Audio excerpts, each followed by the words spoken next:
마태복음 24장 15절에서 22절 전무후무한 대환란. 그러므로 너희가 선지자 다니엘이 말한 바 멸망에 가증한 것이 거룩한 곳에 선 것을 보거든 읽는 자는 깨달을진저 그때에 유대에 있는 자들은 산으로 도망할지어다. 지붕 위에 있는 자는 집 안에 있는 물건을 가지러 내려가지 말며 밭에 있는 자는 겉옷을 가지러 뒤로 돌이키지 말지어다. 그날에는 아이 벤 자들과 젖먹이는 자들에게 화가 있으리로다. 너희가 도망하는 일이 겨울에나 안식일에 되지 않도록 기도하라. 이는 그때에 큰 환란이 있겠음이라. 창세로부터 지금까지 이런 환란이 없었고 그 후에도 없으리라. 그 날들을 감하지 아니하면 모든 육체가 구원을 얻지 못할 것이나 그러나 택하신 자들을 위하여 그 날들을 감하시리라. 아멘. 주제 대환란 이전의 환란들 그리고 전무후무한 대환란입니다. 15절에서 20절 대환란 이전의 환란들. 어제도 말씀드렸지만 예수님이 말씀하신 여러 가지 징조들은 예루살렘 성전이 파괴되기 전과 우주적인 종말이 있기 전에 일어나는 일들을 예언하신 것입니다. 왜냐하면 제자들의 질문이 그러했기 때문입니다. 3절에 보면 어느 때에 이런 일이 있겠으며 또 주의 임하심과 세상 끝에는 무슨 징조가 있겠습니까? 이렇게 질문했거든요. 여기 어느 때에 이런 일이 있겠으며라는 말은 예루살렘 성전이 언제 그렇게 파괴되겠습니까? 그 얘기예요. 거기에다가 플러스 세상 끝에는 무슨 징조가 있겠습니까? 두 가지를 같이 물었잖아요. 그래서 예수님 답변이 이중성, 복합성을 담고 있습니다. 오늘 말씀도 마찬가지입니다. 단 어제 말씀은 주로 예루살렘 성전 파괴에 중점을 두었다면 오늘 말씀은 주로 마지막 강림에 마지막 환란에 중점을 두었다고 볼 수 있습니다. 예수님은 마지막 때의 징조를 말씀하시면서 다니엘서를 인용하셨습니다. 15절 보니까 선지자 다니엘이 말한 바 멸망에 가증한 것이 거룩한 곳에 선 것을 보거든 그랬습니다. 이 말씀의 의미를 해석하려면 다니엘서의 말씀들을 좀 살펴보아야 합니다. 두 군데 보겠습니다. 다니엘서 11장 31절 군대는 그의 편에 서서 성소 곧 견고한 곳을 더럽히며 매일 드리는 제사를 폐하며 멸망하게 하는 가증한 것을 세울 것이며 아멘. 멸망하게 하는 가증한 것을 성소에 세운다. 다니엘서 12장 11절 매일 드리는 제사를 폐하며 멸망하게 할 가증한 것을 세울 때부터 1290일을 지낼 것이요. 아멘. 매일 드리는 제사는 성전에서 드리는 거죠. 그걸 폐하고 그 성전에 멸망하게 할 가증한 것을 세운다. 그때부터 1290일, 3년 반이죠.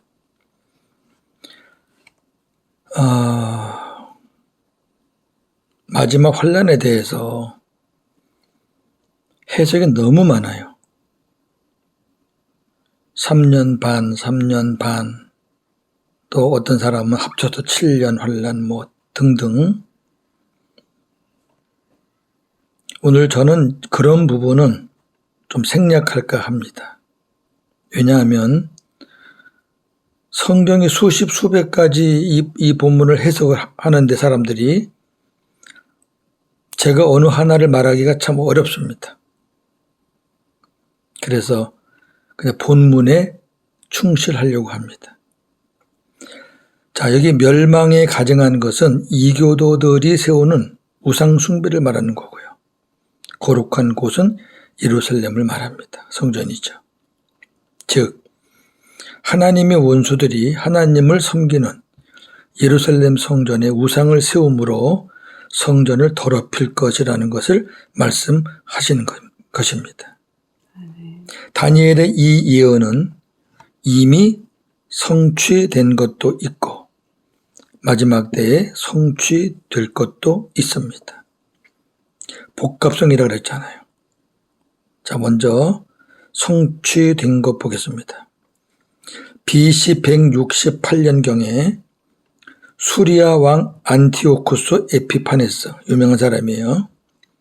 이 사람이 유대교를 능멸한 나머지 거룩한 성전 제단에서 돼지를 잡아서 제우스 신에게 제물로 바쳤습니다.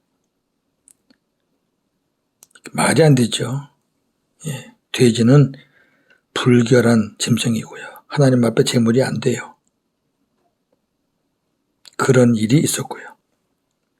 두 번째, AD 70년에 예수님의 예언대로 로마 군인들이 성전을 파괴하고 짓밟았습니다. 돌 위에 돌 하나도 남김없이. 세 번째, 예수님이 마지막 강림하시기 전에 어떠한 형태든 이러한 일들이 일어날 것입니다. 어떻게 일어날지는 몰라요. 어느 누구도 몰라요. 그러나 반드시 일어날 겁니다. 한 절 한 절씩 강의하겠습니다. 16절, 유대에 있는 자들은 산으로 도망하라. 그렇게 말씀하셨죠. 이 말은 역사가 유세비우스에 의하면 이 산은 요단강 건너편에 있는 펠라산, 그 산이 환란을 피하기에 아주 매우 안전한 산이라고 합니다. 그래서 문제가 생기면, 환란이 오면, 어려움이 오면은 요단강 건너서 펠라산으로 피하라. 17절에 지붕 위에 있는 자는 집 안에 있는 물건을 가지러 내려가지 말라고 말씀하셨습니다. 유대인들의 가옥 지붕은 좀 특별합니다. 가족들 간에 교제를 나누는데도 사용하였고 또 기도하는 장소로도 사용했습니다.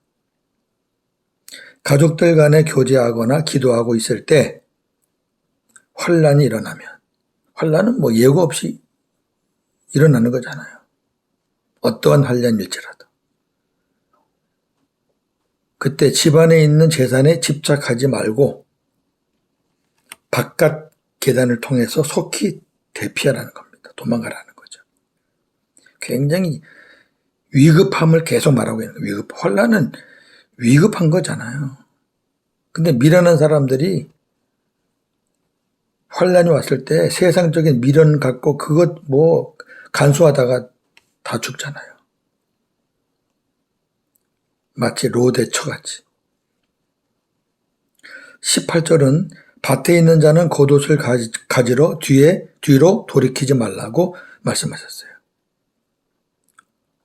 밭에서 일하던 중에 환란이 일어나면 이 겉옷을 걸치는 건 가장 기본적인 거잖아요. 그런 기본적인 겉옷조차도 가지려고 집으로 가지 말라는 거예요. 그냥 일하고 있는 그대로 피하라는 겁니다. 19절, 그날에는 아이 뵌 자들과 젖 먹이는 자들에게 화가 있을 것이라고 말씀하셨습니다. 자, 환란이 일어났어요. 전쟁이든 어떤 자연 재해든. 근데 아이 뵌 자들과 젖 먹이는 자들은 환란을 피하기가 너무 둔하죠. 힘들어요. 그러니까 화를 당하게 된다는 겁니다. 20절에 너희가 도망하는 일이 겨울이나 안식일이 되지 않도록 기도하라. 그렇게 말씀하셨습니다. 겨울에는 우기, 유대력으로 하면 겨울이 우기입니다. 비가 많이 와요. 그래서 비가 많이 오면 요단강이 범람을 해요. 넘치죠. 그러면 환란을 피해서 요단강 건너편에 있는 펠라산까지 갈 수가 없지요. 그러면 이제 큰 고통을 당하는 거죠. 또 안식일에는 상점문들이 다 닫혀 있어서 먹을 양식을 구하기가 어렵잖아요. 그래서 그런 날이 되지 않도록 기도하라는 것입니다. 환란이 오면 뭐 정신이 없잖아요. 예. 정말 기도해야 합니다. 21절과 22절 전무후무한 대환란입니다. 21절, 22절은 주님 오시기 전, 마지막 강림하시기 전에 일어나는 대환란을 얘기합니다. 자, 그때의 대환란이 있을 것이다. 자, 그때가 나와요. 그때. 하나님의 때죠. 창세로부터 지금까지 이런 환란이 없었고 후에도 없을 것이다. 21절 말씀. 여기 그때는 마지막 때이고 큰 환란은 마지막 때에 있을 대환란을 말하는 것입니다. 주님이 강림하시기 전에 있을 마지막 환란은 역사에서 찾아볼 수 없는 전무후무한 환란이 될 것입니다. 전무는 뭐예요? 앞에 그런 환란이 없었다. 그보다 더 큰 게 없었다. 후무는 이게 마지막 환란이니까 뒤에는 당연히 없죠. 예. 전무후무라고 하니까 벌써 우리가 그 강도가 얼마나 세다는 것을 느껴지죠. 아멘. 자, 예수님께서 말씀하신 이 전무후무한 환란은 그냥 말씀하신 것이 아니라 다니엘서 12장 1절을 근거로 말씀하신 것입니다. 다니엘서 12장 1절. 그때에 네 민족을 호위하는 큰 군주 미가엘이 일어날 것이요 또 환란이 있으리니 이는 개국 이래로 그때까지 없던 환란일 것이며 그때에 네 백성 중 책에 기록된 모든 자가 구원을 받을 것이라. 아멘. 자, 다니엘서는 참 멋있는 책이에요. 다니엘서를 한번 깊이 우리가 묵상할 필요가 있습니다. 자, 다니엘 선지자가 이 12장 1절에 뭐라 그랬어요? 마지막 때의 환란이 개국 이래로, 개국은 창세 이래로 그 말이 같은 거죠. 뭐. 예. 이 땅에 나라가 생긴 이래로 그때까지 없던 환란이라. 전무한 환란이라 그 말이죠. 또한 여기 큰 군주, 천사도 계급이 따르죠. 미카엘은 싸우는 천사장입니다. 큰 천사예요. 큰 천사 미가엘이 일어나서 하나님의 백성을 환란에서 지켜줄 것이라고 했어요. 오늘 본문에 보니까 다니엘 12장 1절 네 민족을 호위하는 큰 군주 미가엘. 호위는 뭐예요? 보호해주고 지켜준다는 거죠. 아멘. 그리고 책에 기록된 자는 모두 다 구원을 받을 것이라고 했어요. 이 책은 무슨 책이죠? 생명책이죠, 당연히. 그러면 마지막 때 어떤 일이 일어날 것인가가 윤곽이 나오죠? 그 책에 대해서 좀 보겠습니다. 계시록 20장 15절. 누구든지 생명책에 기록되지 못한 자는 불못에 던져지더라. 아멘. 생명책에 기록되지 못한 자는 불못에 던져지는 거예요. 불못은 지옥이에요. 아멘. 그럼 생명책에는 어떤 사람이 기록되느냐? 여기 생명은 고윤재 생명을 말할까요? 아니면 제 안에 박원유 생명을 말할까요? 아니에요. 하나님의 생명. 아멘. 하나님의 생명을 가진 자. 우리 인간의 생명은 유한해요. 영원하지 않아요. 근데 여기 생명책에 기록된 사람들은 다 영원한 생명을 가진 자들이에요. 그러니까 영원히 살죠.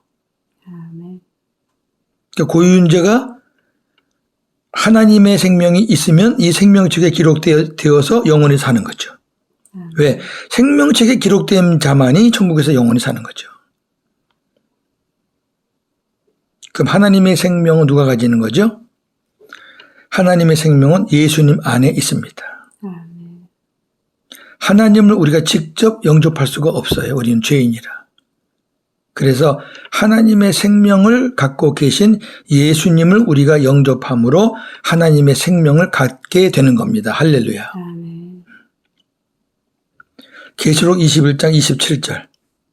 무엇이든지 속된 것이나 가증한 일 또는 거짓말하는 자는 결코 그리로 들어가지 못하되 오직 어린 양의 생명책에 기록된 자들만 들어가리라. 아멘.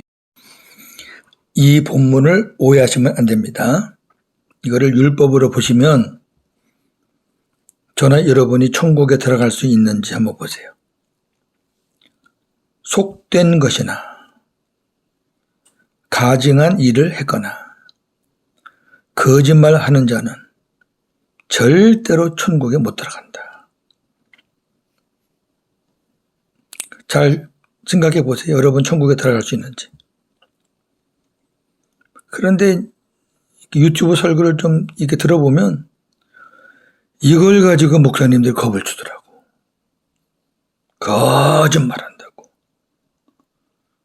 특히 헌금에 거짓말한다고. 왜 그렇게 돈에 잘 갖다 붙이나 몰라요. 목사한테 거짓말한다고.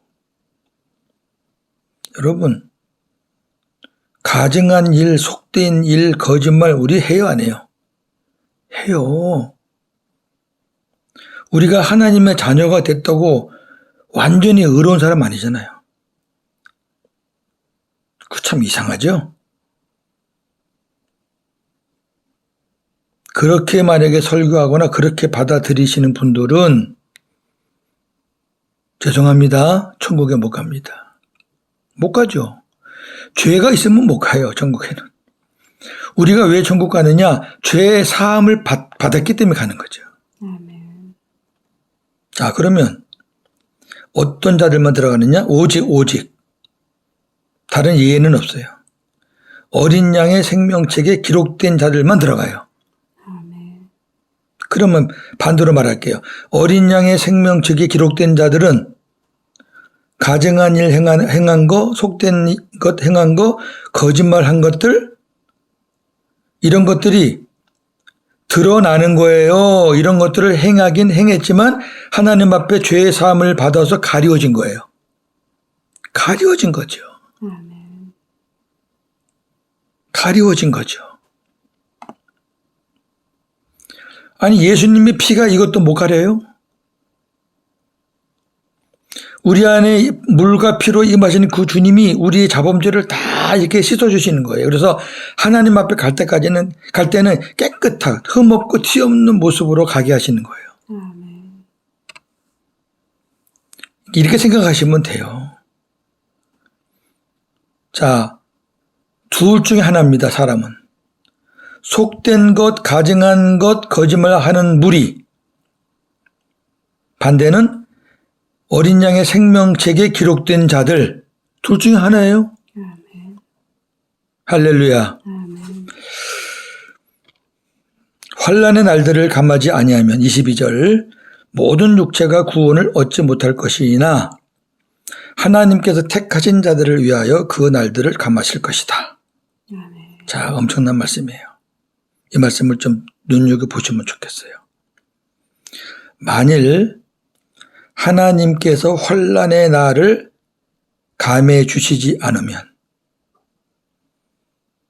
육체가 구원을 얻지 못한다는 얘기는 모든 육체가 구원을 얻지 못한다는 얘기는 살아남을 자가 있다 없다? 없다. 아멘. 없어요. 성도건 아니건 다 마찬가지예요. 근데 환난이 온다 그래가지고 영혼의 구원이 흔들리거나 바뀌는 건 없어요. 육체가 구원 못 받는 얘기는 육체의 죽음을 말하는 거예요. 그런데 하나님께서 성도들을 위해 환난의 날을 감해 주신다는 약속입니다. 아멘. 약속이에요, 약속. 그럼 이 말씀 속에서 우리가 알 건 뭐냐면은 어떤 분들은 그래요. 성도들은 환난을 전혀 받지 않는다. 환난을 안 받고 싹 다 휴거하고 불신자들만 환난을 받는다. 그리고 다 지옥 간다. 그렇게 말하는데 오늘 말씀 보니까 그거 틀렸네요. 성도들도 육체적 환난을 받아요. 받아요. 근데 가만두면은 다 죽어요. 죽어도 부활은 하고 영원한 나라는 가지만 살아서 변화될 사람이 없잖아요. 다 죽으면. 그래서 하나님께서 택하신 자들을 위해서 환난의 날을 감해 주시는 거예요. 아멘. 어떻게 얼마나 감해 주실 줄은 몰라요. 누가 알겠어요, 그거를. 이와 같은 성도들도 환난을 받는데 하나님께서 성도들 때문에 환난의 날을 감해 주신다. 할렐루야. 아멘. 정리합니다. 우리는 마지막 때의 대환란이 언제 어떻게 일어날지 아무도 알 수가 없습니다. 그 안다는 사람이 이상한 사람들이죠. 이는 하나님의 절대 주권입니다. 그러니까 인간적인 생각이나 해석들은 삼가해야 합니다. 다만 우리는 내 이름이 생명책에 기록된 것에 기뻐하고 감사하며 누가복음 10장 20절 참고하시고요.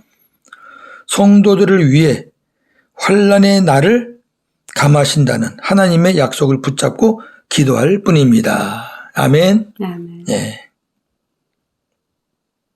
왜? 아무리 환난이 있어도 어린 양의 생명책에 기록된 사람은 다 천국 가니까, 다 구원받으니까 감사할 뿐이죠. 아멘. 언제 환난이 오는 건 우리는 모르지만 지금 내가 생명책에 기록되어 있다는 것에 그냥 기뻐하시라고요. 아멘. 감사하시라고요. 아멘.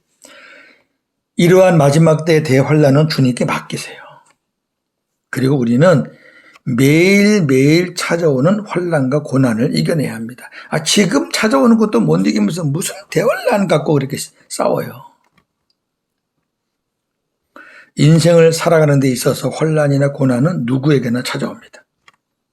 문제는 이러한 일이 닥칠 때 어떻게 대응하느냐는 것입니다. 아멘. 혹자들은 믿음 생활 잘하는 사람들, 믿음이 좋은 사람들에게는 환난이나 고난이 오지 않는다고 가르칩니다. 그러나 이러한 가르침은 하나님의 뜻에 반하는 것입니다. 잘못된 거라고 말해요. 왜냐하면 세 가지 이유 때문에 그렇습니다. 첫째, 하나님의 뜻대로 경건하게 살고자 하는 자에게 환난이 오기 때문입니다. 디모데후서 3장 12절. 무릇 그리스도 예수 안에서 경건하게 살고자 하는 자는 박해를 받으리라. 아멘. 여러분 적당히 살면 환난 없어요. 아멘. 적당히 그냥 비유 맞춰 사는데 무슨 환난이 와요.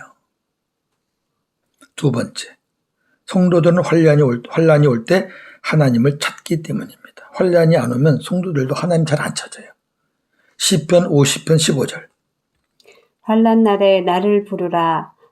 내가 너를 건지리니 네가 나를 영화롭게 하리로다. 아멘.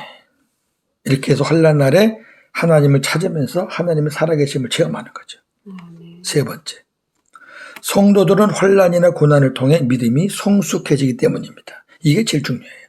시편 119편 71절. 고난당한 것이 내게 유익이라. 이로 말미암아 내가 주의 율례들을 배우게 되었나이다. 아멘. 고난이 유익입니다. 로마서 5장 3절 4절. 다만 이뿐 아니라 우리가 환난 중에도 즐거워하나니 이는 환난은 인내를, 인내는 연단을, 연단은 소망을 이루는 줄 알미로다. 아멘. 그렇기 때문에 우리가 환난을 즐거워한단 말이죠. 왜?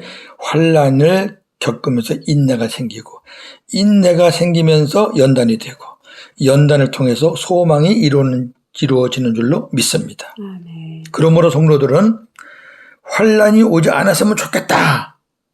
그걸 구하시면 안 돼. 그런다고 안 오는 게 아니에요. 믿음으로 살면 다 와요. 그걸 구하지 말고 환난이 왔을 때 흔들리지 않고 믿음으로 잘 이길 수 있는 지혜와 능력을 구해야 합니다. 아멘. 할렐루야. 아멘. 오늘도 복음으로 승리하는 저와 여러분 되기를 주님의 이름으로 축원합니다. 아멘. 하나님, 오늘 전무후무한 마지막 대환란에 대한 말씀을 보았습니다. 언제 어떻게 어떠한 모양으로 일어날지는 아무도 모릅니다. 사람들이 지어낸 이야기들에 우리가 속지 않기를 원합니다. 우리 주님도 그날과 그때는 모르신다고 했는데 어떻게 주님보다 더 능력이 많은 사람들이 있는가 봅니다. 하나님, 우리가 감당할 수 있는 것만 감당하기를 원합니다. 어떠한 환난이 오더라도 생명책에 기록된 자들은 기뻐하고 감사하라고 하셨습니다. 내 안에 하나님의 생명이 있습니까? 할렐루야입니다. 그리고 성도들을 위해서 환난의 날을 감해해 주신다는 하나님의 약속을 붙잡고 기도할 뿐입니다. 대환난은 주님께 맡기고 우리가 살아있는 동안 매일 찾아오는 환난, 고난을 우리가 이겨낼 수 있어야 하겠습니다. 믿음 생활 잘하면 환난이 오지 않나요? 그건 거짓된 가르침입니다. 경건하게 살고자 하는 자에게 환난이 더 옵니다. 성도라도 환난이 없으면 하나님을 찾기가 어렵습니다. 그래서 환난이 올 때 하나님을 더 찾게 됩니다. 그리고 하나님의 살아계심을 간증하게 됩니다. 또한 성도들은 환난이나 고난을 통해서 믿음이 성장합니다. 부족한 정도 그렇게 해서 믿음이 조금 성장했습니다. 감사합니다. 시한부 종말론자들의 수많은 주장들, 세대주의자들의 잘못된 종말론들, 7년 대환란이 언제이고 3년 반, 3년 반이 뭐고 이렇게 하면서 진리는 하나인데 해석은 수백 가지입니다. 결국 수백 가지라는 것은 진리가 아니라는 얘기겠죠. 우리의 범위가 아는 것에 너무 우리가 빠지지 않기를 원합니다. 미혹당하지 않기를 원합니다. 주어지는 하루하루 복음에 최선을 다하면서 하나님께 영광 돌리는 우리 삶이 되게 하여 주옵소서. 오늘도 복음으로 승리하는 하루가 되게 하여 주옵소서. 예수님의 이름으로 기도하옵나이다. 아멘.